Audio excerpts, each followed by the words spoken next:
जो हम लोग इंग्लिश पढ़ते हैं उससे पहले कोई भी चैप्टर शुरू करो, उससे जस्ट पहले यानी कोई भी चैप्टर पढ़ने से पहले ये इंग्लिश सेक्शन में ये जितना भी पॉइंट है ये सबके बारे में जब तक जानकारी नहीं होगा इंग्लिश का कोई भी चैप्टर पढ़िएगा आपको 100% समझ में नहीं आ सकता है। क्योंकि कोई भी चैप्टर पढ़ने से पहले ये सारी बात को जानकारी में रखना ये बहुत ज़रूरी होता है। कौन कौन सा बात होता है, थोड़ा यहाँ से एक बात ध्यान में रखिए, क्या इसमें हमको कौन कौन सा पॉइंट पढ़ना पड़ता है, थोड़ा ध्यान से देखिए।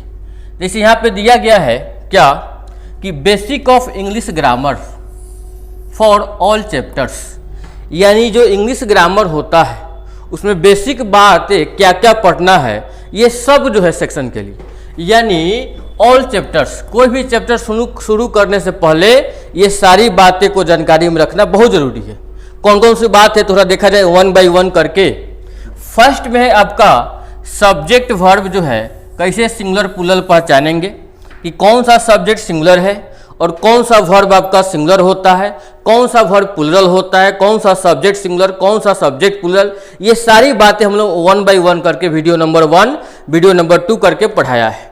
अब यहाँ से आगे दिया गया है types of sentence according to the structure, यानी कहने का मीनिंग जो रटते हो subject plus have has had plus V3 plus object present continuous, तो प्रेजेंट परफेक्ट का जो स्ट्रक्चर हम लोग रटते हैं ये रटने वाला चीज़ नहीं है, ये सारी के सारे जो है सब पे कॉन्सेप्ट है, ये रूल टूल कुछ नहीं होता है, ये सब वन बाय वन करके पढ़ना पड़ेगा। ध्यान से देखिए बोर्ड पे, कहाँ बोर्ड पे कि एक बात एक और है इसके जस्ट नीचे फॉर्म्स ऑफ वर्ब। कौन सा पॉइंट है? फॉर्म्स ऑफ वर्ब, यानी वर्ब का जो फॉर्म होता है ये वाला पॉइंट, यानी वर्ब का जो फॉर्म होता है 5 गो, तो वो अपने पहले कौन कौन हेल्पिंग वर्ब लेके चल सकता है ये भी जानकारी जो है होना चाहिए। अब यहां से है क्या आगे दिया गया है पॉइंट नंबर 4 में क्या दिया गया है भाई कि ये जो पॉइंट है आपका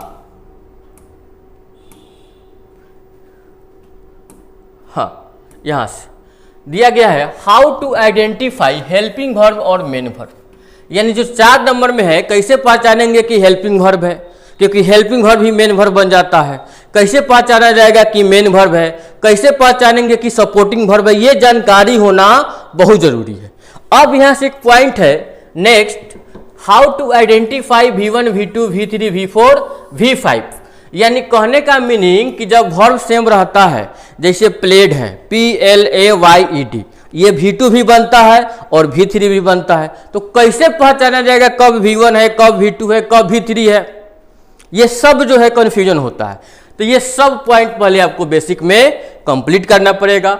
उसके बाद है how to identify a tense, यानी कोई भी क्वेश्चन रहेगा उसका टेंस कैसे पहचाना जाएगा, क्योंकि जब तक टेंस नहीं पहचानिएगा कोई भी क्वेश्चन का तो उसका जवाब कैसे दीजिएगा, क्योंकि क्वेश्चन जो है टेंस आइडेंटिफिकेशन पे ही बेस है। कौन कौन चैप्टर, तो टेंस तो खुद है, उसके बाद वॉइस है, नरेशन है, वर्ब को भी हम लोग उसी में लपेट देते हैं, फिर सिंटैक्स भी है, ये सारे के सारे चैप्टर बेस है टेंस आइडेंटिफिकेशन जो 6 नंबर में है। आपका है फिर 7 नंबर में structure of a sentence according to active voice और पैसिव वॉइस, यानी कहने का मीनिंग वॉइस के अकॉर्डिंग सेंटेंस का टाइप होता है 2, एक्टिव और पैसिव। तो जब तक नहीं पता चलेगा कौन सेंटेंस एक्टिव है कौन सा सेंटेंस पैसिव है, तो फिर आगे जो EJMR के बाद V4 देते हैं तो V3 भी तो लगता है। तो ये कॉन्सेप्ट हमको पढ़ना पड़ेगा वॉइस के अंतर्गत एक्टिव सेंटेंस का कॉन्सेप्ट और पैसिव सेंटेंस का कॉन्सेप्ट, ये भी ध्यान में रखना पड़ेगा। अब यहां से आगे दिया गया है क्या, यहां से 8 नंबर में हैव हैज हैड का कॉन्सेप्ट क्या होता है। हैव हैज हैड का कॉन्सेप्ट क्या होगा, हैव कौन कौन सा वर्ब बनता है, हैज कौन वर्ब बनता है, हैड कौन सा वर्ब बन सकता है, ये अपने बाद कौन वर्ब लेकर आता है, हैव हैज हैड के बाद कौन वर्ब आएगा, ये सब जो है ध्यान में रखना पड़ेगा। आगे है सब्जेक्ट और ऑब्जेक्ट और कंप्लीमेंट, कहीं भी सीधे देखते हैं सब्जेक्ट वर्ब ऑब्जेक्ट तो वर्ब के बाद डायरेक्ट ऑब्जेक्ट आता है, कहीं कहीं कंप्लीमेंट भी आ जाएगा, तो ये सब में डिफरेंस नहीं मालूम होगा तो बहुत समस्या होगा। अब यहां से है नेक्स्ट आपका 10 नंबर में concept of do does did, यानी कहने का मीनिंग है कि डू डज डिड कब हेल्पिंग वर्ब बनता है और कब मेन वर्ब भी बनता है, ये भी जो है जानकारी होना चाहिए। फिर है उसके बाद नेक्स्ट है कॉन्सेप्ट ऑफ सब्जेक्टिव केस और objective case, very very important. कब सब्जेक्टिव केस का यूज किया जाएगा, कब ऑब्जेक्टिव केस का यूज किया जाएगा, वर्ब से पहले सब्जेक्टिव केस, वर्ब के बाद ऑब्जेक्टिव केस आता है, प्रीपोजिशन के पहले सब्जेक्ट समझना पड़ेगा, प्रीपोजिशन के बाद ऑब्जेक्ट समझना पड़ेगा, सारे कॉन्सेप्ट आपको क्लियर करना चाहिए। ये कोई भी चैप्टर पढ़ने से जस्ट पहले ये ध्यान में रखना है, यानी वर्ब और प्रीपोजिशन का कॉन्सेप्ट इसी में सीखेंगे। लेट का यूज जो है और गिव का जो है यूज हम लोग इसी पॉइंट में पढ़ते हैं। फिर है आपका यहाँ पे दिया गया है 12 नंबर। देखिए ये जो 12 नंबर में है concept of be verb, do verb और हैव वर्ब, यानी बी वर्ब में कौन कौन सा वर्ब होता है, is, am, are, was, were, be, been, being, 8 go be verb 8 go. अपने बाद V4 भी लेता है, V3 भी लेता है। तो V4 एक्टिव सेंटेंस में, V3 पैसिव सेंटेंस में, उसका विशेष कॉन्सेप्ट आपको पढ़ना पड़ेगा। अब यहां से देखिए आगे दिया गया है कि लिंकिंग वर्ब क्या होता है 13 नंबर में और एक्शन वर्ब क्या होता है। क्योंकि लिंकिंग वर्ब और एक्शन वर्ब नहीं समझिएगा तो सब जगह ING लगाते चल जाइएगा वर्ब में, तो वहां भी दिक्कत करेगा। इसलिए इस बात को पढ़ना, ये जो 13 नंबर है बहुत जरूरी है। अब यहां से देखिए आपका नेक्स्ट है आपका 14 नंबर। देखा जाए यहां पे दिया गया है, ये जो 14 नंबर में है क्या, when to use noun pronoun identification, यानी कहने का मीनिंग है कि जो हम लोग यूज करते हैं नाउन प्रोनाउन का, कि नाउन प्रोनाउन कहाँ कहाँ सेंटेंस में आ सकता है, कैसे पहचानेंगे। आइडेंटिफिकेशन का मीनिंग होता है पहचान करना, यानी जैसे आईडी कार्ड बोलते हो वही होता है आपका आइडेंटिफिकेशन, मतलब पहचान करना। कैसे पहचानेंगे कि कहाँ कहाँ यूज हो सकता है नाउन और प्रोनाउन, ये भी बहुत जरूरी है।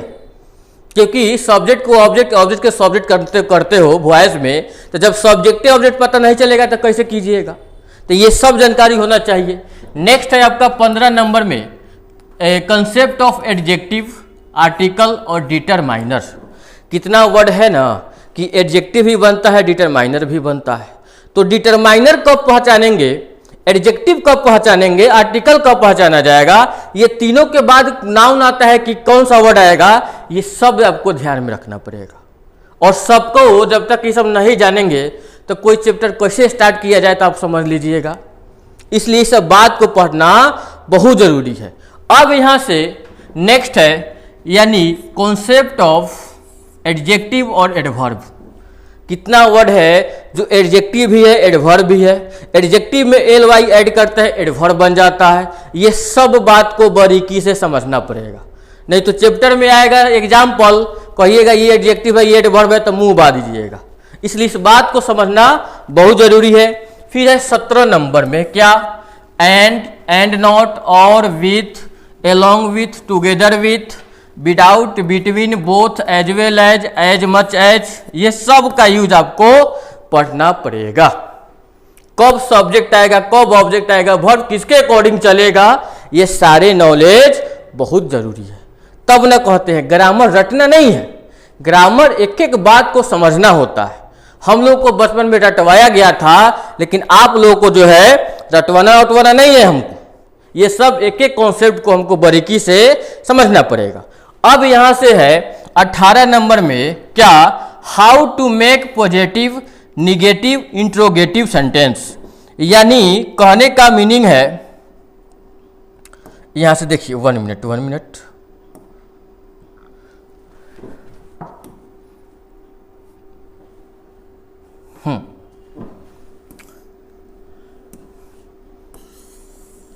एक बात समझिए। यहां से ये जो 18 नंबर में है 18 नंबर कि positive sentence, negative, interrogative sentence किस तरह बनाया जाएगा, इसमें भी कॉन्सेप्ट है कि जैसे पॉजिटिव सेंटेंस दिया जाए तो उसका निगेटिव, इंट्रोगेटिव कैसे बनेगा, इंट्रोगेटिव दिया जाए तो पॉजिटिव और निगेटिव कैसे बनाइएगा। ये सब हमको किसमें पढ़ना है, 18 नंबर पॉइंट में। और तब जो है लास्ट में 19 नंबर 19 नंबर में आएगा identification of parts of speech, यानी पार्ट्स ऑफ स्पीच कितना, there are 8 parts of speech, 8। Noun pronoun जब बोलते हो, noun pronoun, adjective, verb, adverb, preposition, conjunction, interjection, कैसे पहचाना जाएगा जब जिसको पहचानबे नहीं कीजिएगा, पढ़ कैसे लीजिएगा बताइए। जैसे मान लेते हम नाउन पढ़ते हैं चैप्टर या प्रोनाउन पढ़ते हैं, तो जिसको पहचानेंगे नहीं उसको हम कैसे पढ़ सकते हैं। इसलिए पढ़ने से पहले पहचानने का प्रयास जरूर कीजिए कि जो हम चैप्टर पढ़ेंगे कम से कम हम उसके बारे में पहचान सके। जब पहचानेंगे नहीं तो अब 100% उस कॉन्सेप्ट को लेकर आप पढ़ नहीं सकते हो। जिसको पहचानोगे नहीं कैसे पढ़ सकते हो। इसलिए इस बात को भी ध्यान में रखना पड़ेगा। तब जो है ये जितना भी पॉइंट दिख रहा है यहाँ से 19 तक, 1 से लेकर 19 तक अगर आपका पॉइंट क्लियर है तब हम लोग न्यू चैप्टर शुरू करते हैं। कौन, यहाँ से दिया गया है नाउ, अब। ये सब 1 से 19 तक पढ़ लेने के बाद अगर ये सब पॉइंट क्लियर है तब अब जो है आप न्यू चैप्टर शुरू करने के लायक में हो चुके हो। तब जो है न्यू चैप्टर शुरू किया जाएगा। इसलिए इस सब बात को पढ़िए पहले, एक एक पॉइंट को, क्योंकि रटना नहीं है। क्योंकि जब तक ये क्लियर नहीं होगा कोई भी चैप्टर 100% नहीं समझ में आ सकता है। आई का यूज होता है तो माई का यूज होता है, माई का यूज होता है तो माइन कहाँ आएगा, ये सब पढ़ना पड़ेगा। Each other, one other, each other, sorry each, either, neither, every, every one, ये सब कैसे आएगा। ये सब रटना नहीं है बाबू। ये सबको एक एक पॉइंट को क्लियर करना पड़ेगा कि किस तरह यूज किया जाता है। ये सब जो है हम लोग सीखेंगे भी। और तब 20 पॉइंट नंबर 20 में है आपका 20 में कि आपका न्यू चैप्टर शुरू करना है। ये आशा करते कि सब बात जो है आप लोग समझे होइएगा। और ये सब समझने वाली भी बात है कि सब जब तक नहीं जानकारी होगा न्यू चैप्टर कैसे ले पाएंगे। इसलिए जो है चलिए आशा करते कि सब बात जो है आपको समझ में आया होगा। मिलते हैं हम लोग नेक्स्ट वीडियो में नेक्स्ट कॉन्सेप्ट के साथ। तब तक के लिए बने रहे रितेश सर के साथ। मिलते हैं अगले क्लास में। ओके।